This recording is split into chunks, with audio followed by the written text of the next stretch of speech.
21 জানুয়ারি। আগামী 12 ফেব্রুয়ারি বৃহস্পতিবার সকাল 7:30 থেকে বিকেল 4:30 পর্যন্ত বিরতিহীনভাবে ব্যালট পেপারের মাধ্যমে স্বচ্ছ ব্যালট বাক্সে ত্রয়োদশ জাতীয় সংসদ নির্বাচন ও গণভোটের ভোট গ্রহণ অনুষ্ঠিত হবে। মধ্যপৌষের তীব্র শীতে কাঁপছে পুরো উত্তরাঞ্চল। চরম দুর্ভোগে খেটে খাওয়া মানুষ ও গ্রামীণ জনপদের বাসিন্দারা। পঞ্চগড়ে তেঁতুলিয়া আবহাওয়া অফিস সর্বনিম্ন তাপমাত্রা রেকর্ড করেছে 12 ডিগ্রি সেলসিয়াস।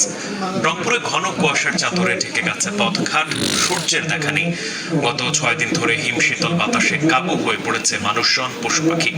সোমবার রংপুর আবহাওয়া অধিদপ্তর সর্বনিম্ন তাপমাত্রা রেকর্ড করেছে 13 ডিগ্রি সেলসিয়াস। শীতে সবচেয়ে বেশি কষ্টে গ্রামীণ জনপদের বাসিন্দারা।